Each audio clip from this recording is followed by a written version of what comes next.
Hi everybody, my name is Marin, and today I have for you yoga poses for depression. So we're doing 5 yoga poses today. We're going to be doing the bridge, wide-legged forward bend, upward dog, head to knee, and savasana. Let's go ahead and get started. For the bridge, you want to find a nice comfortable place to lay down on the ground. I got my yoga mat laid out. You don't have to have a yoga mat, but it's always very helpful and comforting to the practice. From here, we're going to keep our knees bent and our feet flat on the floor. Keep both toes pointed out in the same direction, just straight out, and your ankles are going to be about shoulder width apart. We're bringing both of our hands to either side of our hips, palms facing down, and go ahead and walk your heels back a little further than you would expect.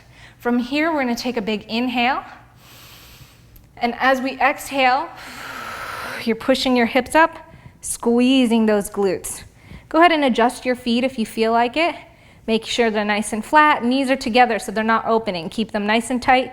Continue to squeeze those glutes and push your hips up towards the sky, pressing the palms into the ground. Now if you're feeling savvy and want to include your shoulders and have a full body stretch here, go ahead and clasp your hands behind you and extend them out, pressing your fingertips or your pinky knuckles into the ground as you continue to squeeze your glutes and press those hips up.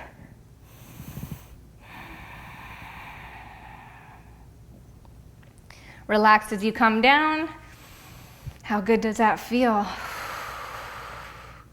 And then we're going to go right into the second pose, which is a wide-legged forward bend.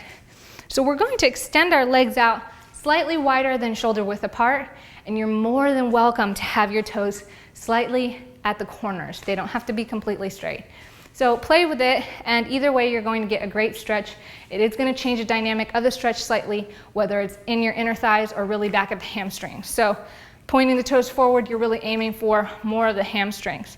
You're going to press your hips back as you bend at the waist, keeping that back nice and straight.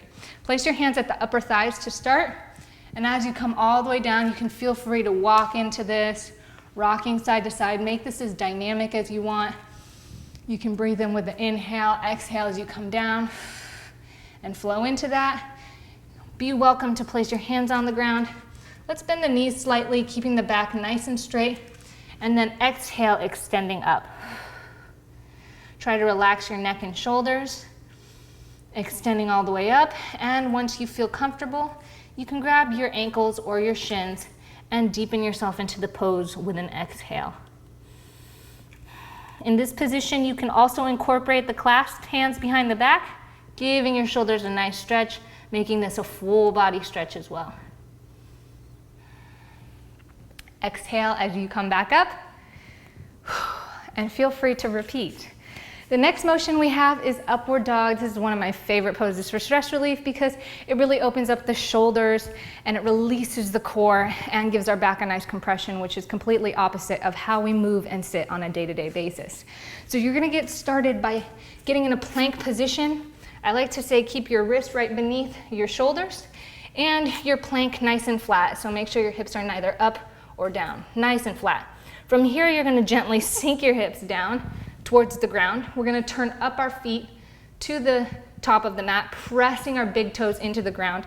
Now roll those shoulders back and down and extend those arms up. This is the upward dog. You're going to maintain a straight gaze right in front of you. And if the upward dog is too much or something difficult for you to get into, feel free to relax all the way down, bringing your shoulders up at shoulder height and pressing your palms into extension. And this is now the cobra pose. So play around with a variety. If cobra is still too much, you can come down into the Sphinx, just placing your forearms on the ground. Just whatever you do, get that nice compression in the back. It should be with ease. And breathe deeply into it. Come back down to relaxation on the mat before getting up.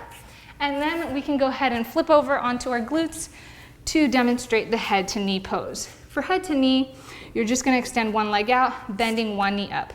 Sometimes this is enough of a position to get into to really feel the tension in the back of the glutes and thighs.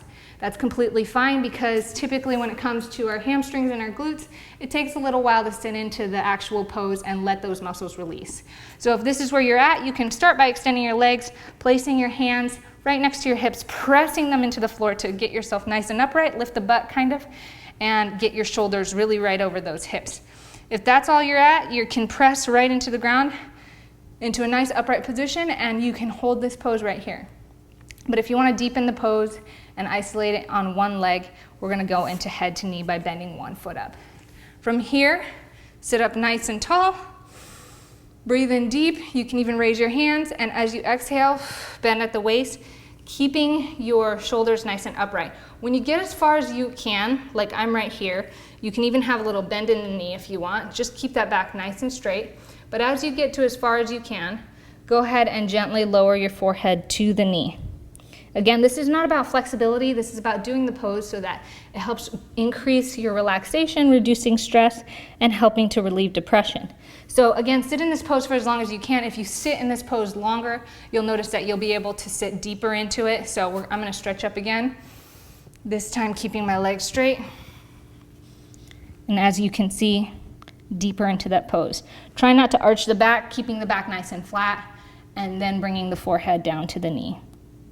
You also want to make sure that you switch legs with this pose. Again, sit into it patiently. Take your time with this pose. Feel free to repeat and alternate legs if you like. For the last pose, we're doing Savasana. This is something that you should end your routine with every single time, or some sort of seated meditative pose. With Savasana, you really want to make sure that you are in a comfortable and anatomical position. So this is a complete relaxation pose. So we're just letting our legs open about shoulder width apart, lay back down on the ground. From here, I like to lift my shoulders up, roll them back and down so that the shoulder blades are flat on the ground, palms facing up. So you're gonna notice that your hands and feet splay away from the center. That's completely normal. That's what we want to see. And you can also tuck your hips slightly so that you're a little more flatter in the back. Close your eyes here and focus on breathing in through your nose, raising the belly, filling it with air, and then exhale deeply and slowly through the mouth.